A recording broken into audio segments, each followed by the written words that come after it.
Creationist Darek Isaacs was on the YouTube channel Creation Today, which is amazing because it's just a YouTube channel where they talk about creationism. Can't imagine that you can release videos consistently, but I guess somehow they do. And he's going to talk about morality and say something here that's very troubling. One thought I could not get out of my head, and that was, if evolution were true, then how now shall we live?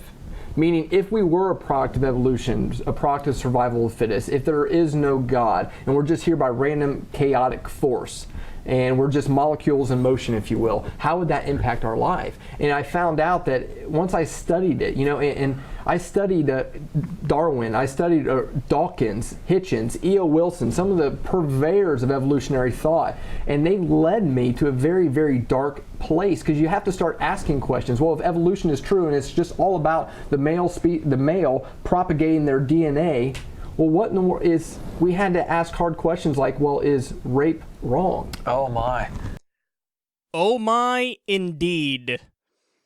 See, what that tells me is that there are some people like Darek Isaacs who are so disconnected from humanity and reality that they actually think, if I thought there wasn't a God, I would possibly rape people and kill people.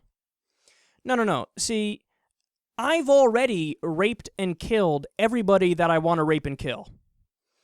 That would be 0 people.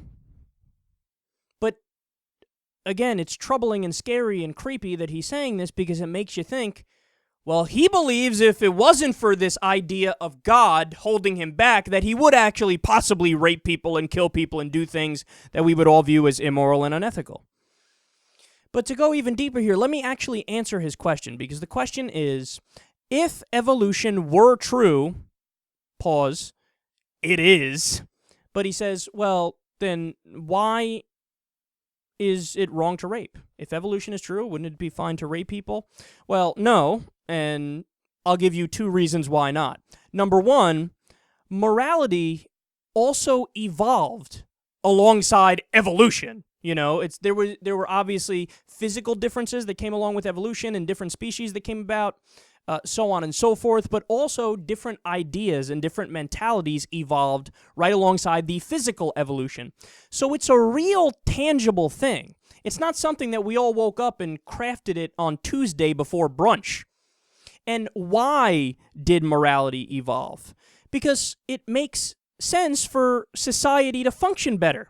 And it gives us the best chance to get along and keep the species going and survive. Okay, and as we all know, that's the essence of evolution by natural selection. The idea that we're all trying to continue the species and survive. So we realized, hey, it works out better if I don't take your shit, you don't take my shit. I don't physically violate you, you don't physically violate me. I don't kill you, you don't kill me, because we know that would throw a wrench into things acting smoothly. We know that it's mutually assured destruction. If we all act like crazy, insane people and chop off heads and start raping everybody, well, then we're basically guaranteeing our own death and the death of the species. So the fact that he hasn't grasped these arguments or really thought about them, or he doesn't find them persuasive, again, that's so troubling. And the second reason is the golden rule. You have to understand something about the golden rule. Oftentimes when you mention that, religious people will go, aha, so it is religion. No, the golden rule is not just religious, okay? The roots of the golden rule, it goes back to ancient China with Taoism and Confucianism. It goes back to ancient Babylon, and Greek philosophers talked about it and taught it. And it probably goes back even before then. It probably goes back to a time when we weren't even doing record keeping. And the whole purpose of the golden rule, the whole idea behind the golden rule, is not one of metaphysics and supernatural gobbledygook. No, it actually is a matter of logic.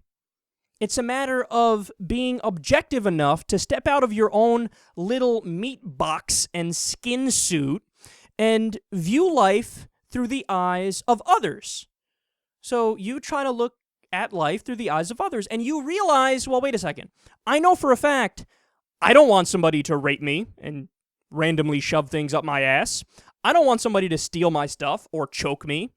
I don't want somebody to kill my family members, kill me.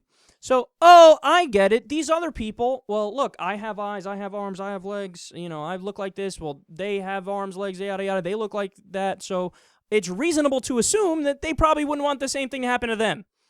Okay? So it's a matter of logic when you break it down like that.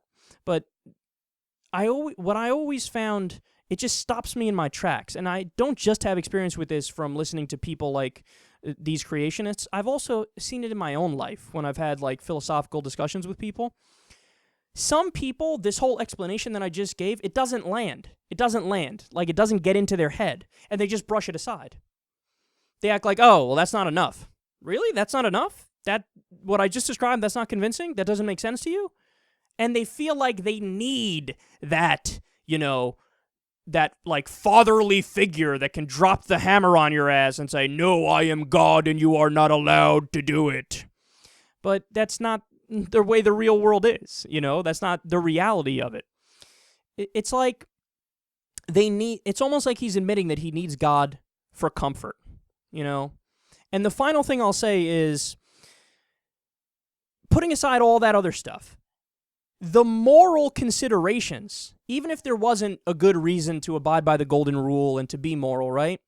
The moral considerations are irrelevant to the reality of evolution, Evolution existing or not existing has nothing to do with that. That could be a separate discussion of, well, why should we treat people good, But they act like, no, because we can't imagine a world without God, there has to be a God.